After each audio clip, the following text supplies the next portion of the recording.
Dulu saya tahunya banyak sekali tokoh dari Sumatera Barat itu Pak Aswi. Kenapa? Menurut saya sekarang kok kayaknya tidak sepopuler dulu Pak, atau memang tidak ada produknya.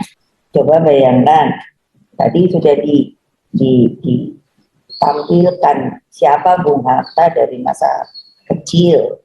Jadi kan saya pernah ke Bukit Tinggi, makanya sampai saya pun dapat gelar.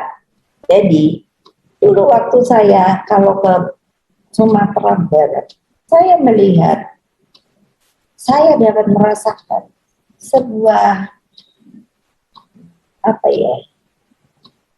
naluri kegotong royongan begitu, karena tentu sangat kental tradisi keislamannya, tapi juga pada saatnya bersamaan juga menempatkan peran tokoh adat penghulu yang disebut nini mama, alim ulama, kaum cerdik pandai.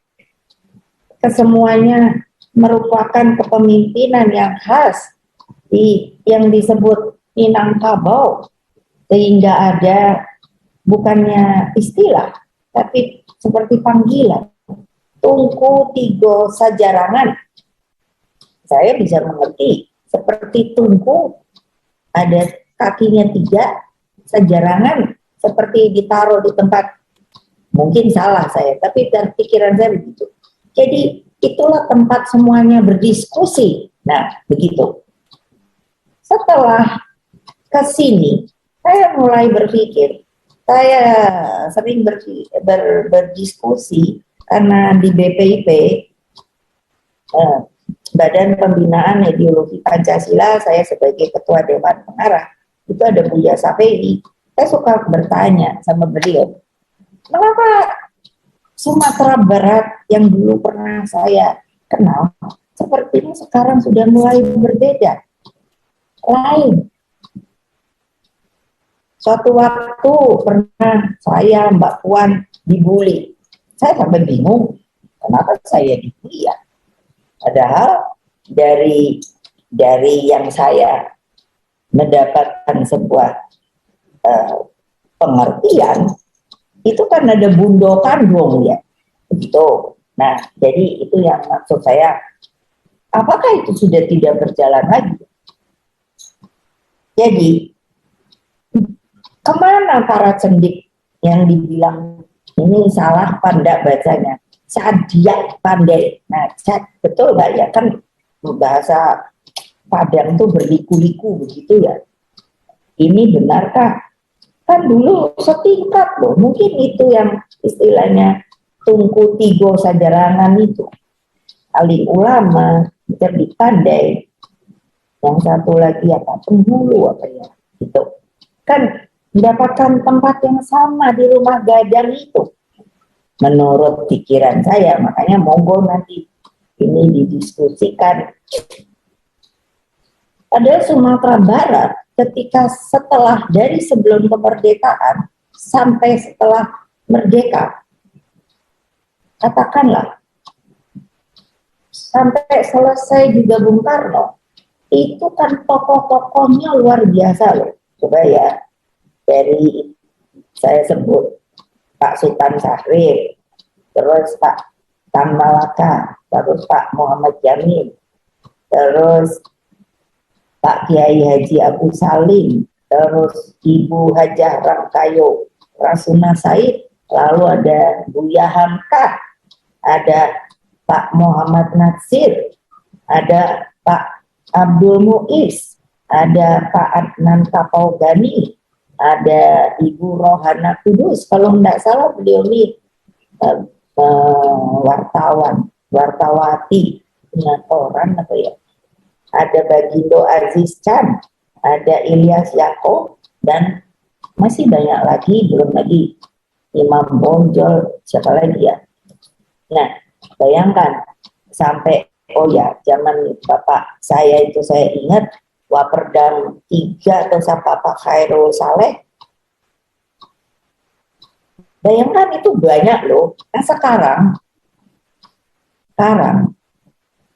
apa karena tadi tidak adanya atau sudah bubarkah yang namanya itu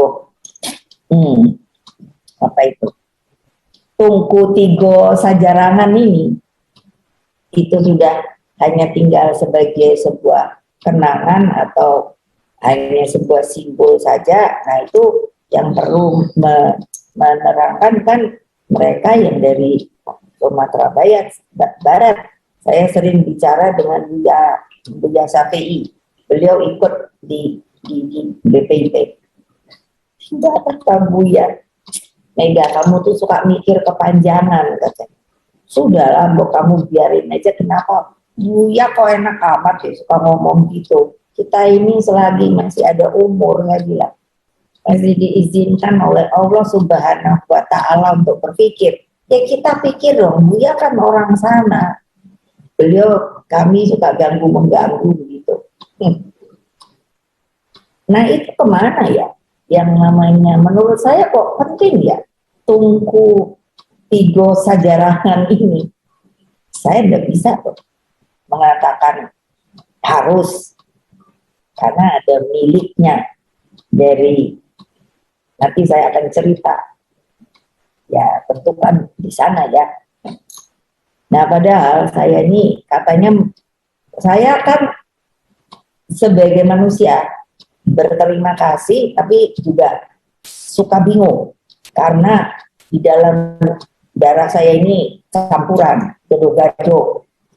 Saya ngalami sendiri ketika dulu saya tidak tahu media pun apa begitu, kita kalau mau ngisi apa ya, kalau sekarang kayak KTP gitu waktu sekolah itu kan masih ada tulisannya suku bangsa, jadi bukannya bangsa tapi suku bangsa. Saya ingat, jadi waktu mau suruh nulis begitu saya bingung karena saya dengar saya ada turunan dari kakek nenek saya, dari pihak ibu.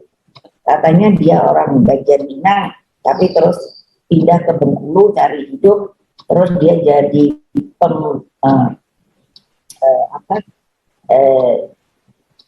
pendiri Muhammadiyah di Bengkulu dan pengurus.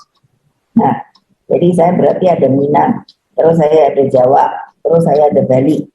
Jadi waktu itu saya terus tanya sama bapak saya saking pusingnya. Bapak saya ini sebetulnya suku apa toh? Jadi bapak saya itu langsung dengan kereng gitu, tulis, kamu tuh suku bangsa Indonesia. Saya nggak akan pernah lupa. Tulislah saya, suku bangsa Indonesia. Nah kita ini bisa nggak ya blending kayak gitu? Kan kalau umpamanya orang masih bicara kesukuan, coba bayangkan, saya ini kan bingung. Istilahnya kalau di luar negeri, ke luar negeri kan suaka politik ya. Terus saya ini mau kemana ya? Cucu-cucu saya yang sudah makin tidak jelas. Maksudnya turunan darahnya itu mau jadi apa ya? Terfikirkan oleh kita apa tidak? Sampai kalau saya berpikir begitu, Palestina yang kita dukung aja sampai hari ini belum berketetapan. Coba itu bayangkan,